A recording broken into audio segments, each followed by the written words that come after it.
Well, this is a mighty exciting video, not necessarily because of the content is overly stimulating, but because breakfast television show, right? The very left-leaning show with the host Sid has something to say about this NSICOP report and about the recent comments that Jagmeet Singh did in the press just yesterday. Now, it wasn't too long ago that breakfast television, I mean, they're doing it more and more, and especially Sid is coming on the air and he's going, it really seems like Justin Trudeau is ruining this country. We have to reevaluate our priorities. So kind of crazy, and I want to watch this with you so that we can discover what's going on together with these left-leaning media outlets. Welcome back to the channel. Welcome back to another video, everybody. Before we get into it, I want to encourage you guys to smash the like button and subscribe if you haven't yet already. And just a gentle reminder that this is indeed the extra channel, and I would super duper appreciate it if you guys showed this one the same love that you do all of the others. Without further ado, let's get into this video here. The political conversation that rarely happens among everyday Canadians in this country is as follows. Are you concerned if other countries are trying to get involved with our democratic process?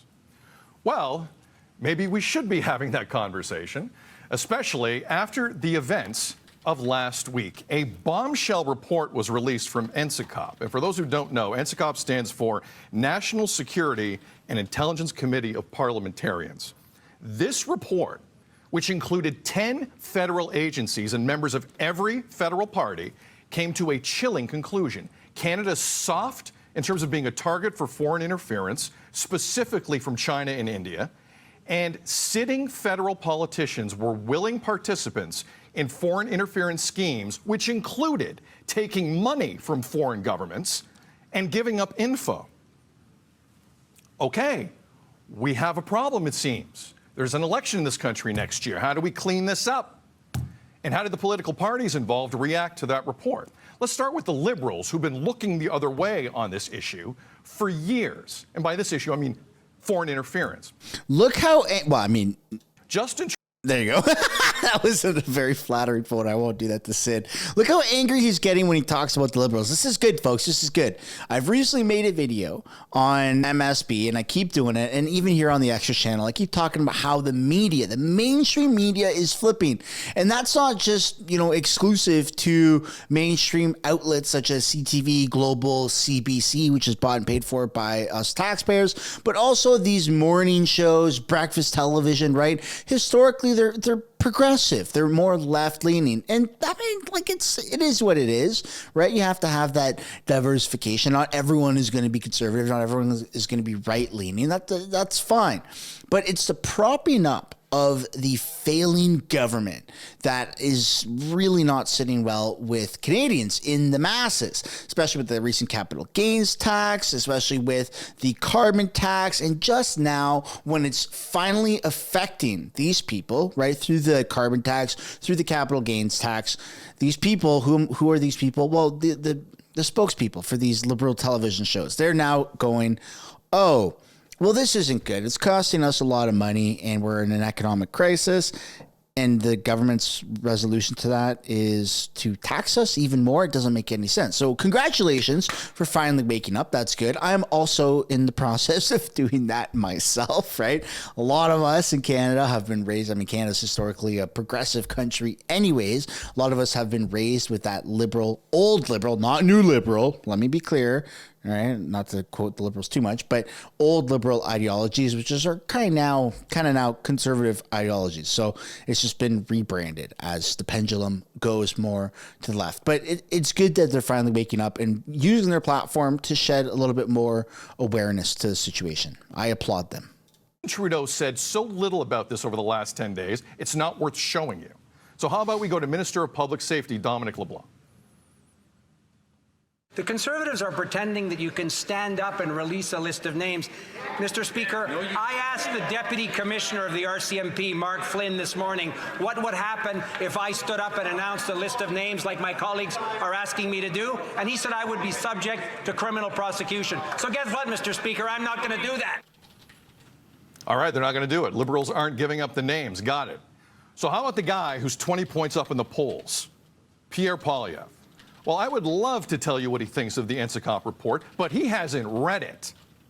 Despite all the accusations of foreign interference, which includes a couple of conservative leadership races, one that he was involved in, by the way, the man who wants to be prime minister won't get the security clearance needed to see the full unredacted report. He would rather have the freedom to, quote, hold the government accountable, end quote, than have the actual information. It's incredible.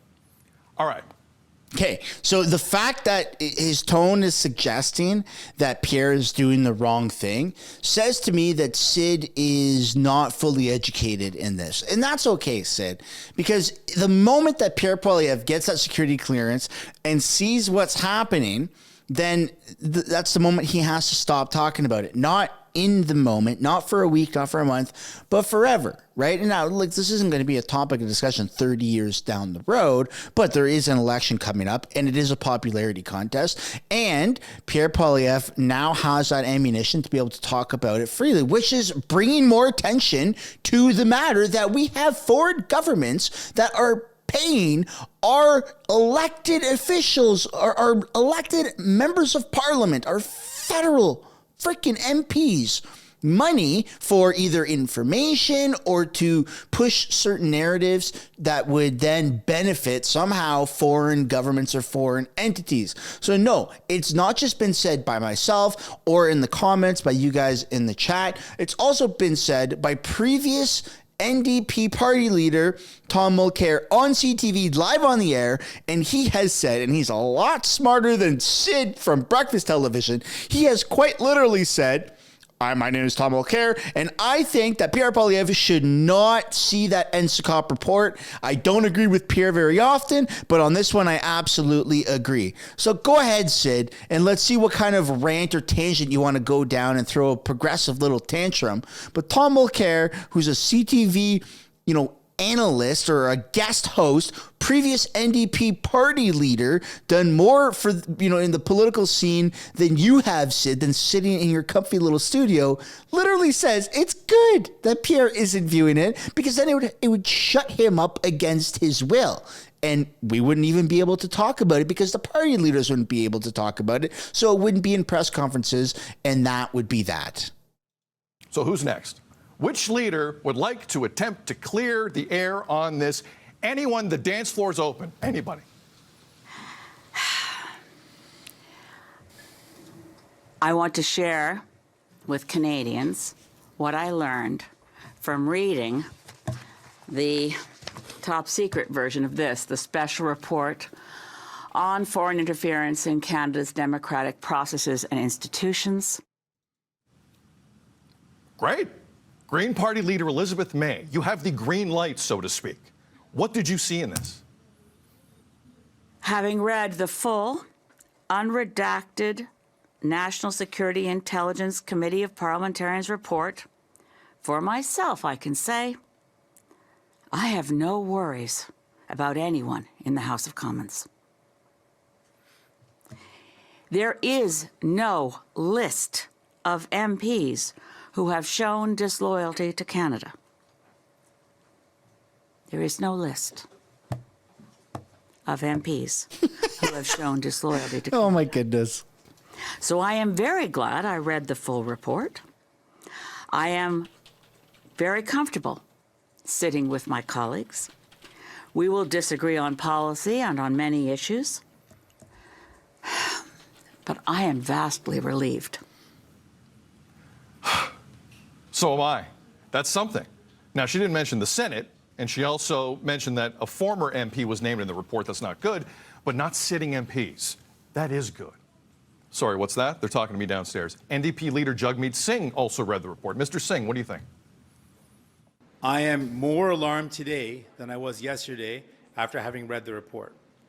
What is clear to me is that Justin Trudeau knew and didn't act, and Pierre Poilievre doesn't even want to know about serious allegations touching his party. There are a number of MPs who have knowingly provided help to foreign governments, some to the detriment of Canada and Canadians. Wow. He mentioned MPs, like the assumption is current MPs. So in summary, Liberals have known about the report for months and done nothing. Conservatives don't even want to read it. Green Party is fine with it. And the NDP believe the house is on fire. Crystal clear. Now, before we wrap this up, I would like to remind you of what, in essence, the NSICOP report found. This is the line that continues to haunt my dreams.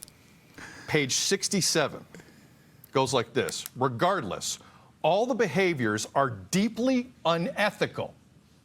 And the committee would submit, contrary to the oaths and affirmations parliamentarians take to conduct themselves in the best interest of this country. The lack of clarity here is unacceptable and reckless. It's clear that unless some leaks start popping up in the media and don't count it out, we're not going to get any names. And we deserve the names because they work for us. This is becoming too big a story.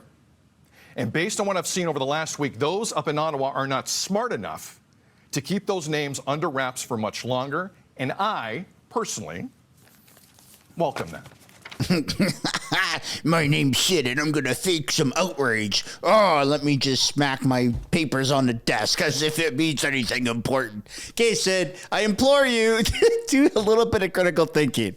Pierre Poilievre is the leader of the opposition, which means that anything he does is heavily scrutinized and looked at under a microscope by everybody else, by the current government, by the NDP, by the Bloc, by the Green Party, even though they really have zero relevancy other than with tree huggers. So if there were conservative MPs who were on that list, who knowingly participated in any form of foreign interference or treason, then that would be weaponized against them, and they would be literally taken out by the sergeant at arms, by the, MPs, by the freaking parliamentary police or whatever the hell they're called. I'm getting military police mixed up, but you know what I'm trying to say.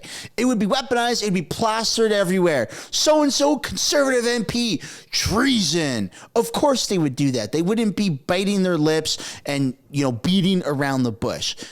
Jagmeet Singh also came out and said, I find it very convenient, Sid, that you left that part out, unless I blacked out in my own video and have no recollection of the past 10 minutes. But Jagmeet Singh also said, I'm a victim of foreign interference. I was in the report as well.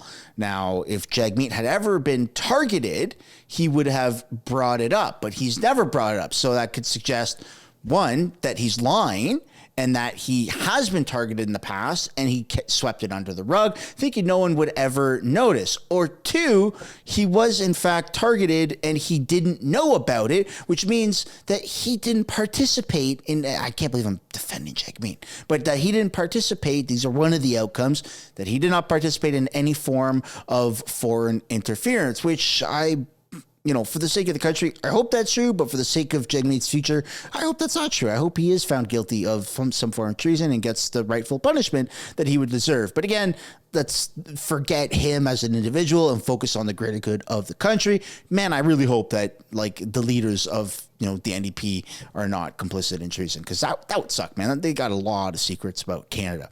So, Sid, I would implore you to do some critical thinking for a second. If anyone knows him or has him follow you or on X or Twitter, I would send this very particular thing.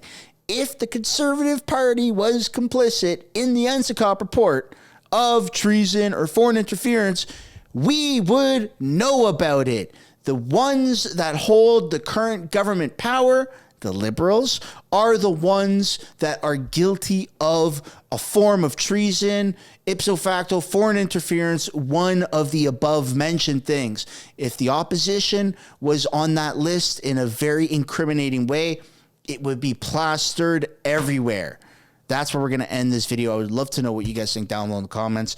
It's nice to see Breakfast Television use their platform of 13 viewers to actually talk about these issues. And you're starting to see Sid get a little bit angry about the Liberal government, the NDP coalition, and all this and that. But use a little bit of critical thinking, buddy. Come on, man. It's a popularity contest. And if your opponent, the opposition, is found guilty, or one of their members is found guilty of treason, I think Canada would know about it at this point. So we're gonna end the video there. On your way out, I'd like to encourage you guys to smash the like button, subscribe if you haven't already, and I will see you in the next one. Bye for now.